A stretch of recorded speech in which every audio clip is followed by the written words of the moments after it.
Hola a todos, muy buena tarde, espero se encuentren muy bien. Mi nombre es Carlos Naranjo, estamos muy agradecidos pues porque están ustedes hoy aquí acompañándonos con este webinar.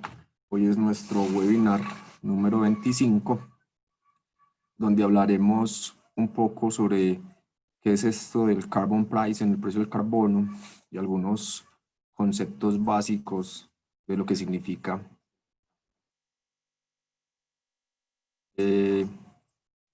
Dentro de este ejercicio del carbon pricing, es importante hablar un poco de cuál fue el origen de todo esto, o de todo este tema de los mercados del carbono. O sea, finalmente esto arrancó del ejercicio que el Convenio Marco de las Naciones Unidas realizó hace algún tiempo, y que ese compromiso que se establecieron para los países, se firmó un protocolo que se llamó el Protocolo de Kioto. Desde la gran mayoría de los países firmaron, y unos países se dieron por anexos. Hubo países anexo 1 y otros anexo 2. Estos compromisos eran compromisos establecidos en los 90, creo, o 1990 al año 2012, creo. Establecían reducciones del 5.2% para los países en relación con el año base que había sido definido en 1990. Cuando dentro del ejercicio los países que firmaron estos compromisos empezaron a ver que reducir las emisiones absolutas o las emisiones totales de un país no iba en línea con el crecimiento económico, que depende en gran parte del crecimiento asociado también a la quema de combustibles y otras actividades, y el crecimiento poblacional y demás. Entonces empezaron a buscar algunos mecanismos que ayudaran a que estos ejercicios de eficiencias en las operaciones país pues fueran también trasladados a países que no eran países desarrollados, a países en desarrollo o economías en desarrollo. Y surgió como tal los mecanismos de desarrollo limpio, una gran herramienta para darle un valor económico a todas las actividades que surgieran como tal en términos de la reducción de emisiones de carbono. Entonces yo creo que fue un gran éxito como tal el concepto de los mecanismos de desarrollo limpio, porque lo que buscaban que estos países desarrollados o anexo 1, que estaban ya comprometidos y que a pesar de que habían hecho esfuerzos en sus eficiencias en las operaciones y demás, no habían podido cumplir con la meta, pues pudieran apoyar procesos o proyectos en países menos desarrollados, en eficiencia energética, incluso en reforestación, deforestación evitada y demás. Como tal, hay un libro completo de la metodología. Esto ya lo vimos en un webinar anterior donde estuvimos hablando de cómo era la mitigación de emisiones de carbono. Pero finalmente, el mismo Convenio Marco de las Naciones Unidas para el Cambio, dentro del ejercicio, estableció que esto pudiera ser cuantificado, llevado a dinero en las certificados de reducción de emisiones o CER. Son equivalentes a una tonelada de CO2 reducida. Cuando este mercado arrancó, que había una buena demanda de parte de los países, los precios de un CER podían llegar hasta los 10, 12, 15 dólares. Finalmente, cuando se fue acercando los límites del compromiso, muchos países empezaron a retirarse. Los países importantes empezaron a retirarse de lo que había sido el convenio, el mercado empezó a bajar, y finalmente un CER puede conseguirse hoy en el mercado a $1. Ya hay certificados de reducción de emisiones de algunos proyectos que se pueden conseguir por $1. Entonces todo esto fue como ese inicio de poder dar una forma de que países que habían firmado el protocolo de Kioto cumplieran con sus compromisos. Y como tal, obtener un CER, que hoy todavía uno puede obtener CER, sino pues que a un mercado bajo pues tal vez no sea rentable, incluye varias actividades. Entonces, para algunas empresas que empezaron a trabajar en la obtención de estos certificados de reducción de emisión, se les volvió un poco complicado, no solamente por la documentación, sino también por la cantidad de dinero que había que invertir en el ejercicio. Entonces, dentro de la obtención de un certificado de reducción de emisiones para los proyectos MDL, se establecen una serie de actividades. Por ejemplo, diligenciar y enviar un Project Idea Note. la autoridad nacional designada. Generalmente son los ministerios de ambiente de los países quienes evalúan la elegibilidad del proyecto. Esto incluye dentro de esa elegibilidad unas condiciones de adicionalidad. O sea, finalmente estos proyectos no se hacían para gente multimillonaria que iba a hacer inversiones, sino que lo que buscaba era apoyar o impulsar que se desarrollaran proyectos de energía renovable o reforestación. Y la adicionalidad era que no tenía un cierre financiero el proyecto, o sea, un proyecto que ya estaba desechado, porque el retorno de la inversión podría ser a 6, 7 años, y las políticas de la compañía en inversión estaban para cierres a 3 años o 5 años, entonces el proyecto estaba desechado. Pero en el momento que aparecen los certificados de reducción de emisiones y esos ingresos adicionales de proyecto lo viabilizan, entonces finalmente se vuelve adicional. Entonces era una de las adicionalidades, hay más, hay adicionalidades sociales, técnicas y demás, pero la económica o la financiera era una de las más críticas. Entonces este PIN como tal debía incluir dentro de la información del proyecto también pues esos criterios de adicionalidad y que ya debían ser pues un poco más detallados en el siguiente documento, que es el Project Design Document, que buscaba, de acuerdo a las metodologías ya aprobadas por las mismas Naciones Unidas, describir cuáles iban a ser esas actividades, esos equipos, esas mediciones que se iban a realizar a lo largo del proyecto en el momento que se empezara a ejecutar. O sea, en estos dos documentos, incluso en el tercero, que es la validación del PDD, que la hace la DOE, en Colombia, por ejemplo, la DOE autorizada es el ICONTEC. Entonces, estos documentos como tal, estos 3 documentos, incluido, perdón, el último, que es el registro ante la mesa ejecutiva de las Naciones Unidas, todavía no se había comprado el primer equipo, se había puesto la primera piedra del proyecto, se había abierto el primer hueco para sembrar un árbol. O sea, estos 4 pasos como tal dentro de la obtención de un certificado de reducción de emisiones son previos a la implementación o compra de cualquier equipo dentro del proyecto. Entonces, hasta acá, uno busca en la plataforma de las Naciones Unidas y hay un listado grande de proyectos que nunca se realizaron. O sea, solamente se elevó pues el Project Idea Note, fue aprobado, se elaboró el Project Design Document, también fue validado y fue registrado en las Naciones Unidas, pero finalmente posiblemente nunca el proyecto llegó a ejecutarse. O llegó a ejecutarse tal vez y no alcanzaron a llegar a una etapa de verificación o pues realizar un monitoreo y verificar esa reducción de emisiones. Entonces el proceso del proyecto ya luego cuando empieza a operar, si es una pequeña central hidroeléctrica, un parque eólico, un sistema solar fotovoltaico, después de 2, 3, 4 años, depende de lo que se defina, uno puede llamar otra vez a la DOE y decirle, bueno, verifícame realmente cuánto de lo que yo había diseñado en el documento inicial o de lo que yo había planteado realmente he reducido. La DOE llegaba y verificaba el ejercicio o verifica el ejercicio mirando cuál es ese cumplimiento de reducciones según lo que se había prometido. Tal vez yo me había prometido que por año iba a reducir 10.000 toneladas y finalmente pues por las condiciones de operación, las ventas, la pandemia y demás no llegué a 10.000 toneladas reducidas sino 9.000. Entonces la DOE realmente como tal garantiza por escrito en una certificación cuál fue realmente el total de reducciones que tuvimos. Pues para eso hay que juntar certificados de calibración, hay unos elementos pues, críticos dentro del ejercicio de acuerdo a lo que quedó escrito en el PDD. Y por último, entonces ya pasaba o pasa al paso de emisión de certificados CER, que esos son los que son transables y negociables pues, en los mercados. Estos ejercicios son costosos, hay varias bibliografías que hablan, este fue una presentación que hubo de un evento chileno, donde hablaba pues como de esos pasos y cuánto podría valer, que nosotros siempre nos preguntan, bueno, Carlos, queremos bonos, ¿esto qué significa? Entonces, finalmente, cuando hablamos de bonos, la gente no tiene en cuenta pues cuánto puede costar el estudio, cuánto puede costar el registro y demás, y piensan que una finca de 10 hectáreas o de 2 hectáreas ya puede tener bonos de carbono. Pues sí puede tenerlos, pero tal vez no sea tan rentable. ¿De qué va a depender? De todos estos costos asociados.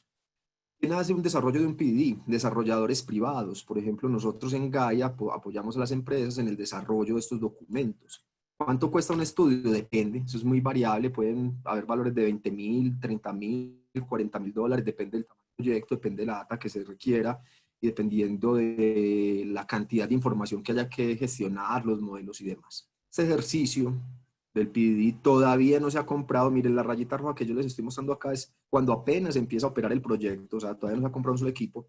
Es verificado, validado por una DOE. La DOE cobra más o menos, depende del proyecto, 10.000 a 50.000 dólares, depende, pues es muy variable. Y luego entra un proceso de registro. a la plataforma, en este caso que estamos mirando certificados de reducción de emisiones de las Naciones Unidas, pero también hay unos sistemas voluntarios a nivel global, BERRA, Gold Standard, California y demás, donde tienen diferentes cobros. Este que les pongo acá son los cobros que aparecen en la página web de las Naciones Unidas del costo por cada tonelada de CO2 registrada. O sea, solamente registrado, aquí todavía no ha empezado a operar el proyecto. Finalmente, cuando el proyecto empieza, pasan 2, 3, 4, 5 años, hay que hacer un monitoreo, o sea, hay que guardar todas las evidencias como tal. Este es un ejercicio pues, que tiene involucrado dinero, entonces tiene toda la verificación del caso. Entonces, dentro del ejercicio pasa una etapa de monitoreo. Ese monitoreo lo realiza el dueño del proyecto con apoyo del desarrollador o solo el dueño del proyecto y se vuelve a llamar al verificador. Venga, ahora sí, mire cuánto reduje y él vuelve y nos cobra 10, 20.000, 30.000, depende del tamaño del proyecto, hasta 40.000, pues hasta $40.000. Y finalmente, por fin, después de 3, 4, 5 años y tener una verificación, yo puedo pedir mis primeros bonos. Este ejercicio como tal también tiene un costo y te cobran el 2% por expedir el bono. Esto es costos de las Naciones Unidas. Ya cada programa, ahorita vamos a ver un poquito de los otros programas, tendrá costos distintos. Y este es uno de los más costosos que hay pues a nivel global. Creo que hay otros que son menos. Entonces, dentro del ejercicio aparecen dos tipos de mercado. El mercado obligatorio y el mercado voluntario. Entonces vamos a entrar un poco como a entender qué es esto del mercado obligatorio de carbono y qué es esto del mercado voluntario de carbono. En el mercado del carbono, ¿qué es esto del mercado? Finalmente miramos esas dos posibilidades, el obligatorio y el voluntario. Cuando hablamos del obligatorio, es que el gobierno establece instrumentos económicos que les permitan gestionar como país compromisos de reducción de emisiones de carbono, y esos instrumentos económicos generalmente se ven de dos tipos. El impuesto al carbono, que ya en varios países de América Latina lo tenemos, Colombia lo tiene, ahorita les cuento un poco más en qué avance van algunos países, y como aquí tenemos asistentes a nuestro webinar de varios países también, si tienen información más actual, pues nos la pueden compartir por el chat. Y otro de los instrumentos es el sistema de comercio de emisiones, donde el gobierno establece unos cupos a las empresas, cupos de emisiones, te dice puedes emitir 5.000 toneladas, 10.000 toneladas este año, luego dependiendo de tu actividad productiva o de algunos indicadores que defina el gobierno, te dirá, usted tenía 10.000 pero emitió 12.000, págueme 2.000 de impuesto. Entonces finalmente esos son como los dos mecanismos. Lo que busca es tener unos niveles de emisiones controlados dentro de todo lo que ellos buscan también en términos de sus metas país. Ahora las metas país son al 2030, de acuerdo al convenio o al Acuerdo de París. Entonces muchos países en América Latina han definido sus metas de reducir el 20%, el 30%, incluso hasta más en términos de emisiones totales país, con base en el 2015. Entonces hay un compromiso interesante. Y el mercado voluntario lo que realiza es una compensación de emisiones, que esa compensación puede llegar hasta una certificación de neutralidad. O sea, lo que contamina busca bonos de carbono, no de un mercado regulado que generalmente tiene precios muy altos. Los precios, ahorita vamos a ver cómo ha estado el precio del carbon pricing, el precio del carbono del mercado regulado. Generalmente están un poco por debajo del mercado regulado, dependiendo también del tipo de proyecto, pues porque hay proyectos voluntarios de compensación donde no solamente hay un beneficio ambiental, sino un beneficio social e incluso un beneficio en términos de biodiversidad. Entonces, ese servicio como tal ecosistémico visto desde el impacto social, ambiental y en biodiversidad es mejor valorado y son bonos de carbono de un mejor valor. Y como les contaba, pues poder llegar a una neutralidad, que el proceso no solamente pues, de compensación, sino neutralidad ya implica que la compañía tiene unos compromisos de reducción anuales con respecto al año inicial del ejercicio de neutralidad. Y son ejercicios que son verificados por una tercera parte, entonces también le dan a eso un sello de transparencia. Entonces, en términos del mercado obligatorio y el precio del carbono, estos son establecidos por el gobierno generalmente. También las empresas pueden establecer sus propios precios al carbono, buscando reducir las emisiones y también impulsar proyectos de eficiencia o inversiones en producción más limpia, energías más limpias, aprovechamiento de residuos, reducción de las emisiones en cualquier tipo de proceso. Entonces, lo que buscan estos precios del carbono son dar estas señales económicas a los contaminadores. como el que contamina, paga. Y finalmente, pues el contaminador decidirá si interrumpir su actividad contaminante o cerras el negocio porque ya no te está dando con tanto impuesto, pues te estabas contaminando mucho y van a quedar los más eficientes, o trabaja en reducir las emisiones, o contamina y paga. Entonces, que también puede ser, o sea, ese costo como tal en términos de el impuesto, el precio del carbono, se lo traslada a el consumidor final, y el consumidor final ya tomará la decisión si paga por un producto, por un valor más alto y demás. Entonces, esto dentro del precio, como les contaba ahora, el precio del carbono que define generalmente a nivel obligatorio, el mercado obligatorio de los gobiernos, están en dos líneas: el sistema de comercio de emisiones o el impuesto al carbono. El impuesto al carbono establece como tal ese precio de un tipo impositivo, o sea, en términos de impuesto sobre las emisiones de gases de efecto invernadero. Generalmente se da sobre el contenido de carbono en los combustibles fósiles, o sea, dependiendo del tipo de combustible, pues se va a pagar un impuesto al carbono mayor o menor. Y en este caso, por ejemplo, para Colombia, la ley que estableció, el decreto, perdón, que estableció el impuesto al carbono incluyó combustibles como el carbón, que tiene una alta emisión. Y el sistema de comercio de emisiones establece los cupos de emisión, lo que hace es que limita el nivel total de emisiones de gases de efecto invernadero, permite a las industrias con bajas emisiones vender sus derechos adicionales a grandes emisores. ¿Cómo así? El gobierno establece este límite y las empresas que ya han trabajado en eficiencia energética, eficiencia de procesos, energías limpias y demás, generalmente está por debajo del límite. O sea, como estoy por debajo del cupo que me estableció el gobierno, yo tendré disponibilidad, el gobierno me va a asignar de ese cupo me va a asignar como tal unos derechos para transar. Y las compañías que por el contrario excedió ese límite, pues va a mirar si o paga el impuesto al gobierno o busca estas asignaciones que fueron entregadas a otras compañías. Entonces ya esto funciona en muchos países hace bastante tiempo, en Estados Unidos. Bueno, ahorita les muestro en cuáles está incluso pues activo. Es aquí un mapa que publica el Banco Mundial y esta es la situación actual del precio del carbono. Entonces, según los datos que publica, aquí les pongo incluso en la presentación el link, si quieren aprender más, hay un dashboard del precio del carbono publicado por el Banco Mundial. Habla de 61 iniciativas de carbon pricing ya implementadas o con agenda para implementación.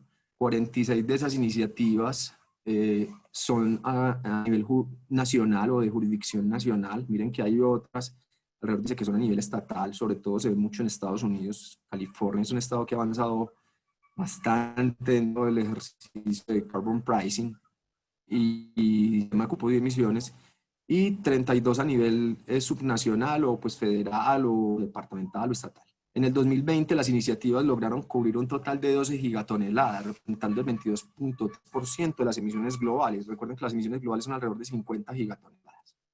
Los que están en verde son los que tienen un sistema ETS implementado o ya con agenda para la implementación. Los que están en amarillo son los que lo están considerando. Brasil tiene bajo consideración un impuesto al carbono o un ETS, un sistema de comercio de emisiones. En Colombia ya tenemos impuesto al carbono, por ejemplo, pero está en proceso de formulación el sistema de comercio de emisiones que queda listo para el otro año. Y, por ejemplo, México ya tiene un impuesto al carbono, al igual que Chile, que también cuenta con un impuesto al carbono. Y Argentina, por ejemplo, ahorita vamos a ver pues, como algunos de estos datos, también tiene pues, un avance en términos de impuesto al carbono. ¿Qué tenemos? Esto también es sacado del dashboard y de alguna información pues, de país. Si hay alguien de Argentina conectado que tenga datos más actualizados, pues nos cuenta por el chat. En Argentina se implementó el impuesto a carbono el 1 de enero del 2018 para la mayoría de los combustibles líquidos y este ingreso se destina a beneficiarios en el Fondo Nacional de Vivienda y Fideicomiso. El impuesto o el precio del carbono establecido en Argentina fue de $6 por tonelada de CO2 equivalente para el fuel oil, para el carbón mineral, el coque petróleo y entró en vigor a partir de principios de 2019. Al 10% de la tasa impositiva completa dice que aumentará 10 puntos porcentuales hasta alcanzar el 100 en el 2028. O sea, finalmente arrancó al 10% del valor de la tasa y lo van a ir aumentando, o sea, va a haber una gradualidad. Y dentro de esto se definió unas excepciones, por ejemplo.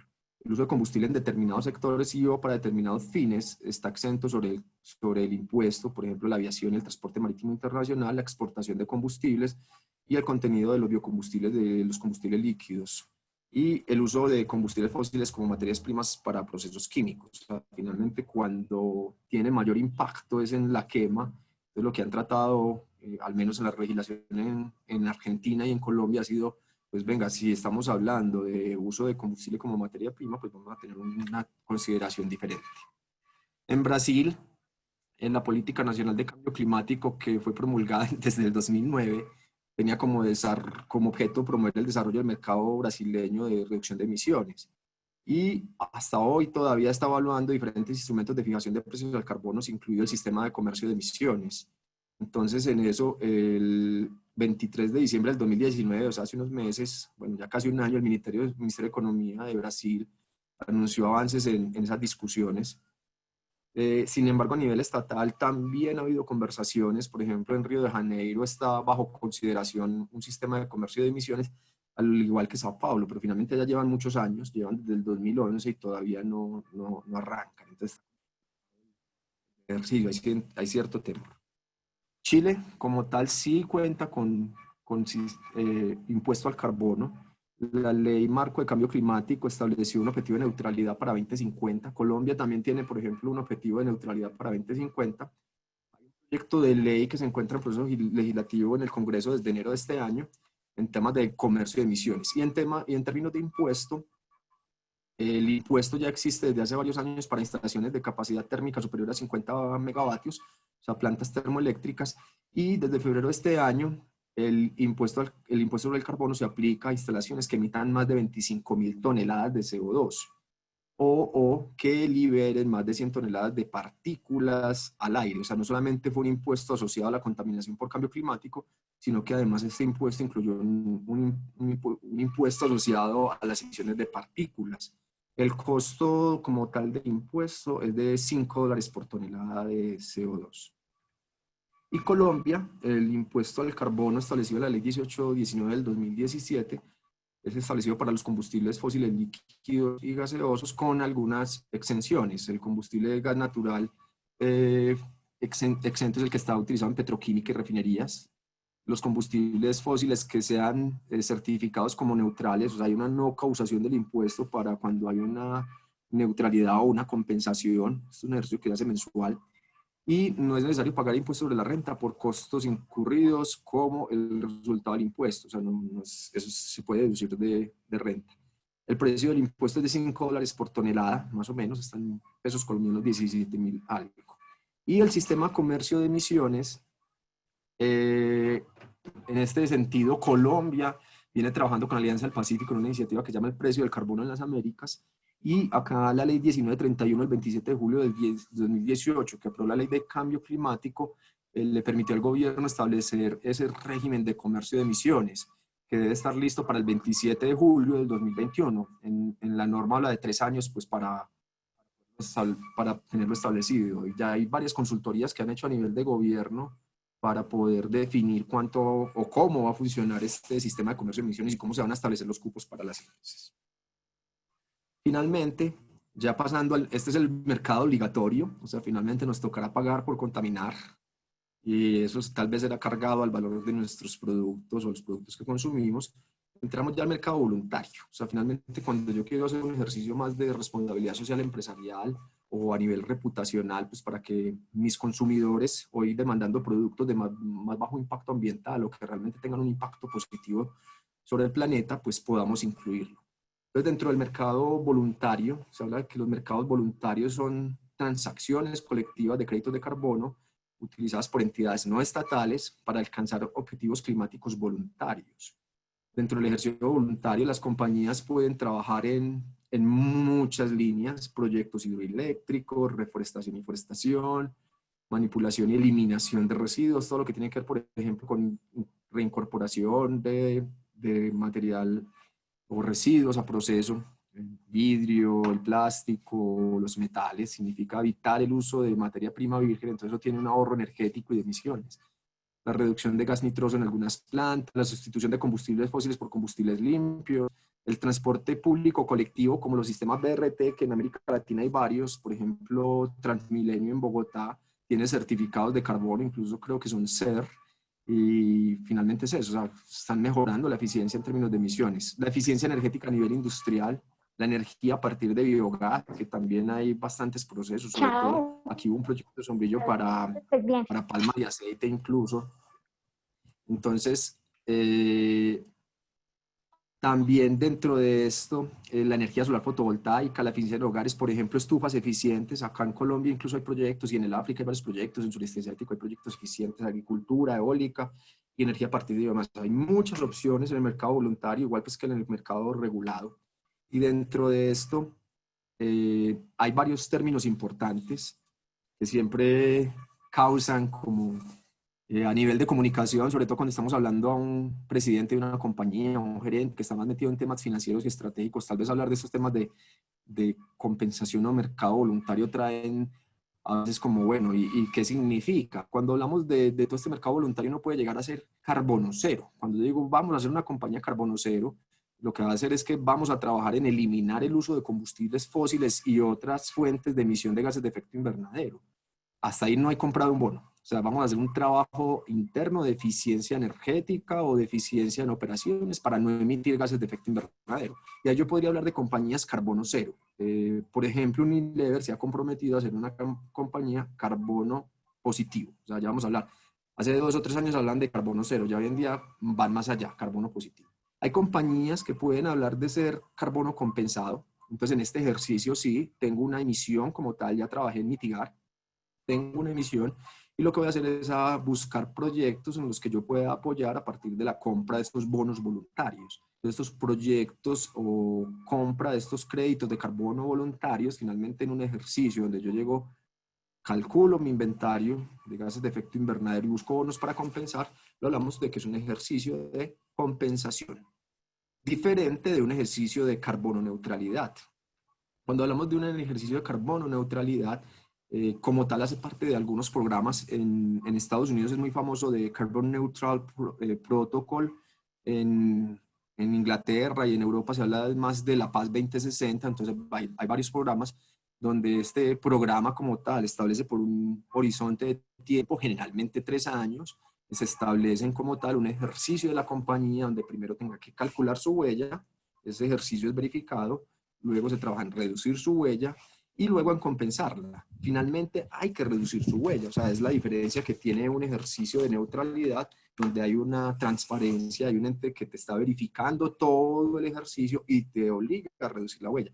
En algunos programas tienen incluso metas de reducción anual, 10% anual, 20% anual, 5% anual, entonces es variable dependiendo del tipo de programa. Y finalmente, pues se puede obtener esa certificación o ese sello. Hay uno que funciona en Colombia, que es carbono neutro certificado por el ICONTE. Ellos ya actualizaron su loguito, no lo encontré, pero ya como su imagen ha cambiado, ya es otra imagencita. Entonces, dentro del ejercicio es bien interesante porque da una transparencia del ejercicio. Entonces, ya hoy como clientes o consumidores buscamos transparencia y no queremos que nos sigan haciendo engaños verdes, queremos que los ejercicios que nos estén hablando en términos de comunicación ambiental sean siempre ejercicios ojalá verificados por un tercero. Y por último, ¿qué es carbono positivo? Pues ya cuando hablamos de carbono positivo, estamos compañías que trabajaron en reducción de emisiones, pero además de eso, están reduciendo emisiones fuera de sus límites o fuera de sus fronteras. ¿Cómo así? Si yo tengo una compañía que tiene su generación de energía para abastecer la planta y además de eso los excedentes de energía los entrega al Sistema Interconectado Nacional, lo que está haciendo es que las emisiones como tal del sistema interconectado, que en muchas oportunidades tiene también un aporte térmico, se reduzcan. Entonces, finalmente, yo con mis paneles solares, con mis eólicos o con el proceso que tenga yo de generación de energía más limpia para entregarle a la red, estoy evitando o reduciendo la necesidad de quemar combustibles fósiles para que se integren al sistema interconectado nacional. Entonces, va a reducir y esta reducción como tal tiene un impacto positivo fuera de mi frontera, fuera de mi compañía y aporta a mi región, a mi país o a mi nación. Entonces, bien interesante. Este es el mejor carbono positivo. Dentro del mercado voluntario de carbono, a diferencia del de Naciones Unidas, que es el mercado del protocolo de Kioto, donde se emiten certificados de reducción de emisión, aquí se hablan de los Voluntary Emission Reductions o VER, el otro es SER, este es VER con V, y hay diferentes estándares, los más famosos BERRA, que ha integrado pues varios estándares, Gold Standard, American Carbon Registry, o sea, hay varios estándares. Esto sale de la tabla del Carbon Neutral Protocol, acá les dejé incluso pues el Carbon Neutral Protocol de los Estados Unidos, salen varios, hay unos japoneses, o sea, hay 3, 4, 5, 6, 18 programas a nivel global del mercado voluntario de carbono. Ya en Colombia, por ejemplo, también hay mercado voluntario de carbono y hay programas o estándares para el ejercicio de obtener los bonos. Y también entra, además del mercado de carbono, los certificados de energía renovable. Este es bien interesante. Certificado renovable de energía renovable o REC, Renewable Energy Certified, se entregan por cada megavatio. O sea, esto ya no hablamos de CO2, sino que además de eso yo podría tener ingresos adicionales por inyectar energía renovable a la red. Entonces, esto lo que equivale es a un certificado de origen. Cuando uno habla, por ejemplo, de productos agrícolas como el cacao, como el café, que son certificados con origen orgánico, además, lo que está haciendo este ejercicio es eso, entregarte un certificado de que la generación de energía de tu proveedor de energía es certificada como renovable. Esto tiene varios beneficios. Entonces, en el ejercicio como tal, la generación tradicional pues va de una térmica, una mezcla, a una red. Hoy en día, pues tu planta está entregando también a la red. El límite físico, los flujos físicos de energía, pues finalmente los electrones viajan a la velocidad de la luz y a tu fábrica o a tu casa te va a llegar en un segundo un electrón de una térmica y en otro de la renovable. O sea, para tener yo energía renovable física, tendría que tener un cable conectado desde la granja solar o desde la granja eólica de mi fábrica. Entonces, bueno, no va a ser tan fácil, pero que hace este ejercicio es como, venga, certificamos su energía como en generación, esto va a ser un impulso para que usted sea más competitivo con otro tipo de energía y pues para el cliente le va a servir porque sus emisiones alcance 2 podrían ser cero, siempre y cuando uno tuviera un enfoque basado en mercado. Recuerden que cuando hablamos de emisiones alcance 2 hay un enfoque basado en localización o location base, y hay otro que es el enfoque en mercado. Cuando hablamos de location based, sí son las físicas, o sea, las reales de la red. Cuando hablamos de basado en mercado, lo que está buscando es estimular que se genere más energía renovable y se inyecte en la red. Entonces, lo que hace es eso, incentivar la generación de renovables, aporta el cumplimiento de metas de uso de energía renovable y por último, pues en algunos procesos también sirve para certificación LEED. Incluso hay algunas marcas, yo sé que hay marcas de champú, porque mi esposa compró un champú, la otra viendo la etiqueta, decía, este champú es fabricado en una planta que, que usa energía renovable certificada. Entonces, además de eso, sirve como un ejercicio de comunicación. Acá ya hay varias empresas de energía que están vendiendo energía certificada como renovable. Entonces, y Colombia también tiene un programa que lo lidera XM, que se llama COGOX. Ellos ya también arrancaron con el ejercicio de la venta de los certificados de energía renovable. Entonces, creo que es un avance que ya se tiene en todo este mundo del mercado de carbono. Y también hay muchos estándares de energía renovable. Hay en Norteamérica, hay los IREX, bueno, hay de varios sistemas. Aquí igual pues los vamos a dejar en la presentación, en Reino Unido, en Australia, en Japón. Hay varios sistemas y esto ya funciona en el mundo, no sé, hace unos 20 años más o menos, donde uno podría certificar su energía renovable. Y finalmente esto hace parte de esos mercados voluntarios. O sea, podemos comprar tanto bonos de carbono o bonos de energía renovable que pueden aportar para mi cumplimiento de metas o mi reducción de emisiones de manera voluntaria. Finalmente son mucho más económicos que los obligatorios o los que establece el gobierno dentro de sus estrategias de carbon pricing.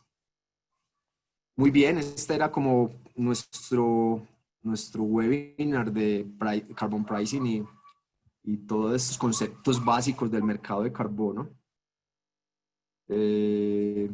Vamos a dar paso pues, a preguntas, no hay muchas, solo una.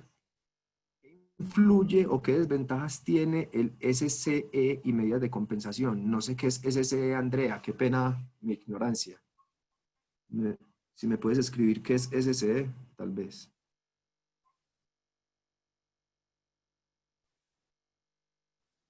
Bueno, mientras que Andrea copia, ¿cómo está el panorama de oferta de REC en Colombia?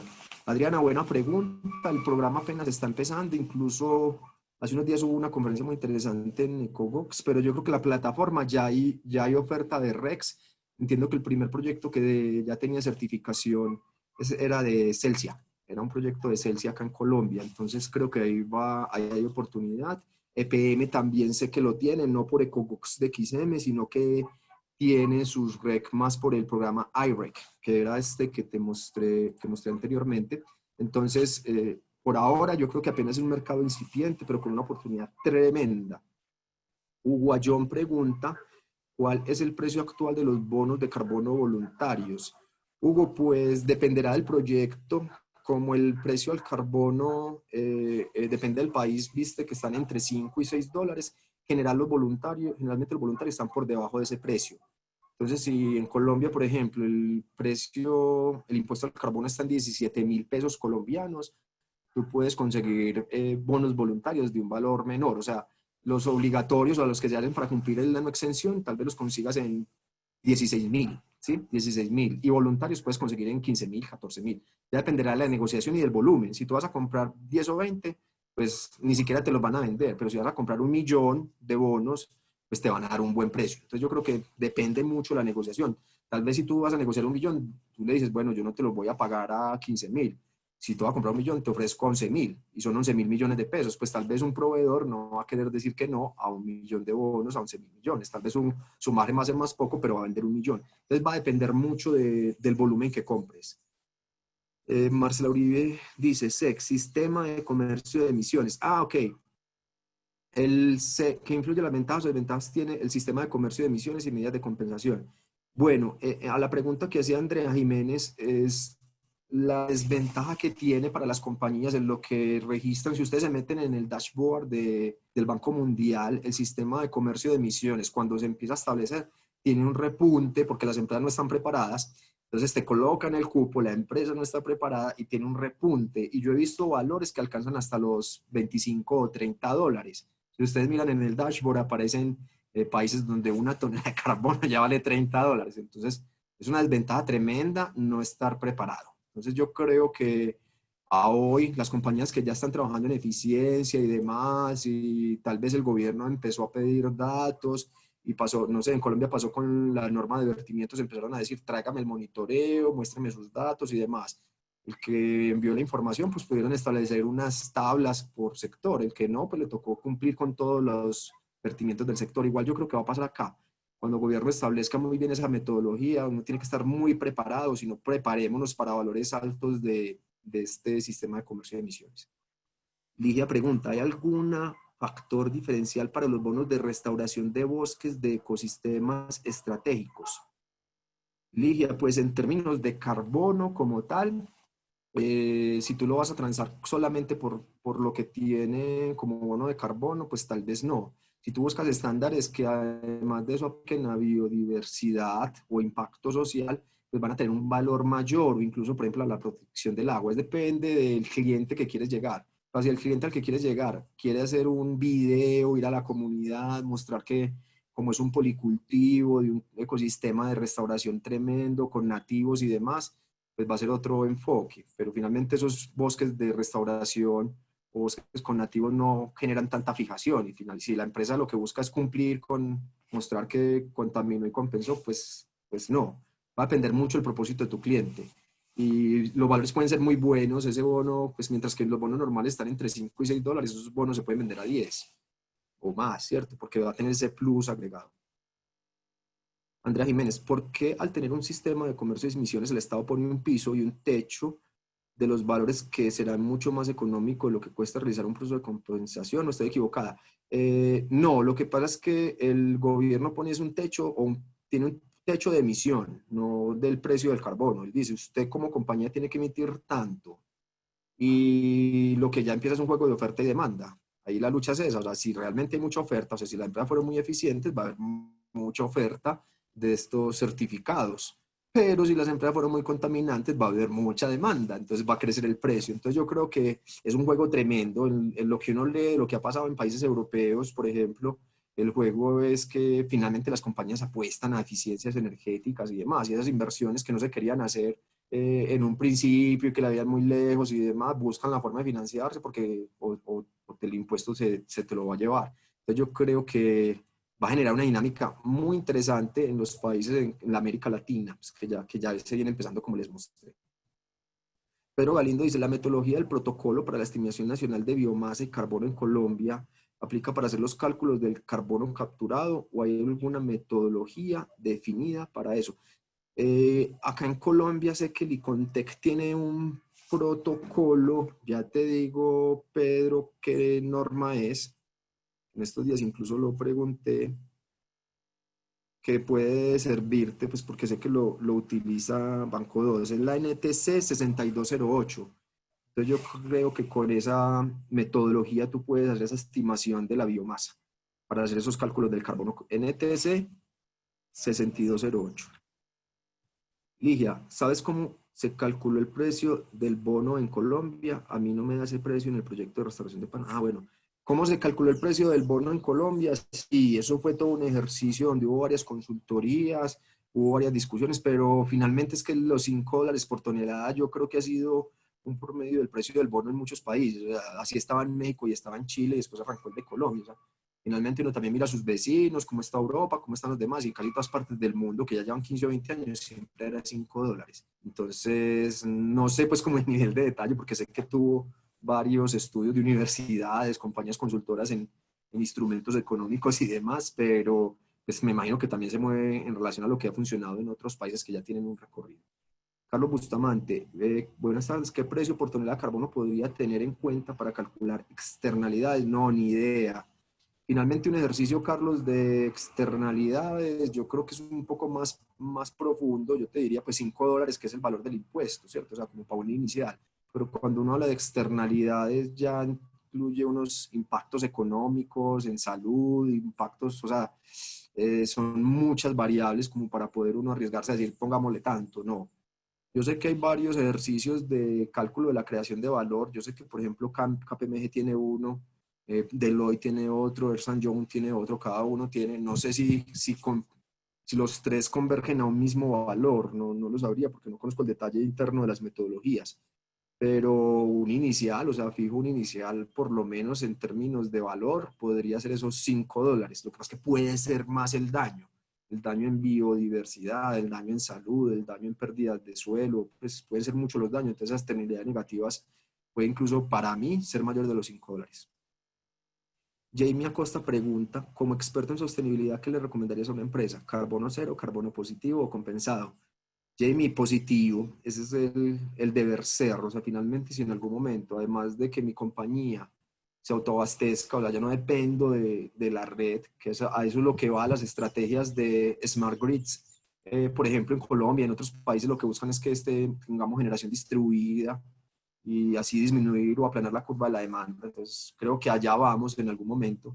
Pues si yo además de eso puedo inyectar a la red, tremendo. Entonces yo creo que allá va y ya hay compañías, como te digo, como Unilever, que le están apostando a esto a 2030. O sea, en 10 años ya quieren que su operación mundial sea carbono positivo, no la operación de la planta de Inglaterra, no, mundial carbono positivo. Eso es, yo creo, el deber ser y al que tenemos que apuntar. Oscar Fernández pregunta, Ligia, me interesaba, bueno, Ligia, los $5 por bono es un piso o un techo. El proyecto Yagual ya está inscrito en para Oscar. Ah, bueno. En Colombia el impuesto al carbono lo están pagando con bonos de cualquier país. Hugo, no, se permitió al inicio de la ley, se permitía entender como ese arranque, esos primeros 6 meses, donde se pudieran comprar bonos internacionales. Los que aprovecharon les fue muy bien, porque compraron bonos de $1 o menos. Pero eso fue durante primeros 6 meses, ya solamente se permiten proyectos colombianos.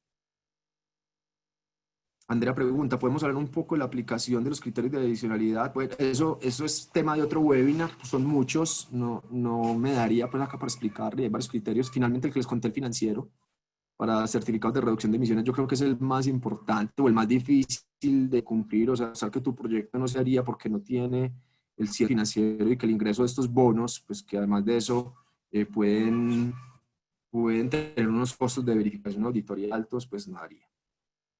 Hugo, ¿qué tanto afecta el precio del bono voluntario, la antigüedad de emitido. Ah, Hugo, muy buena pregunta. La normatividad colombiana para la no causación del impuesto solamente te recibe bonos del 2015 para acá. Entonces esos bonos que se habían emitido con años anteriores bajaron el precio, claro, pues porque finalmente los que van a ser atractivos para la no causación del impuesto son los bonos del 2015 en adelante. Si tenía un proyecto que logró certificar bonos de fijación está del 2014, 2013 o demás, esos como tal van a tener un precio más bajito. Entonces sí afectó como tal, al menos para el impuesto del carbono, afectó el valor del precio del bono voluntario. Jimena Zamorano pregunta, ¿qué ley prohíbe la compra de ser para internaciones? No, tú sí puedes comprarlo. Tú puedes comprarlo, Jimena. Lo que pasa es que si tú en el ejercicio, por ejemplo, en Colombia, tú demuestras o compensas tu compra de combustibles, haces de manera anticipada una compensación de esas emisiones, pues no tienes que pagar el impuesto. Entonces, ¿qué es lo que pasaría? Un impuesto que cuesta $5, si tú compras bonos a $4, te estás ganando $1 por impuesto. Digamos que tú tienes una emisión de 1 millón de toneladas. Tenías que pagar 5 millones en impuesto y compraste bonos a 4. Entonces, te vas a ahorrar $1 millón. Entonces, finalmente, no prohíba, sino que en Colombia inicialmente se podía comprar SER y ya después dijeron, bueno, también se pueden comprar SER, pero colombianos. O sea, finalmente el ejercicio es comprar certificados de reducción de emisiones colombianos. O sea, porque Colombia necesita cumplir su compromiso dentro del Acuerdo de París, promover la reforestación en el país, la eficiencia energética y demás. Perfecto. Muy buenas las preguntas, muy buena la discusión. Agradezco a todos por su asistencia. Recuerden seguirnos en las redes sociales. Si necesitan asesorías específicas con estos temas, en términos de si quieren entender un poco más sus bonos de carbono, cómo generarlo, tienen proyectos, escríbanos al chat, digamos que cómo los podemos apoyar, orientar y esperamos que sigan conectados con nosotros en los webinars de más adelante. Que tengan una muy buena semana y espero se encuentren muy bien. Gracias por acompañarnos. Hasta luego.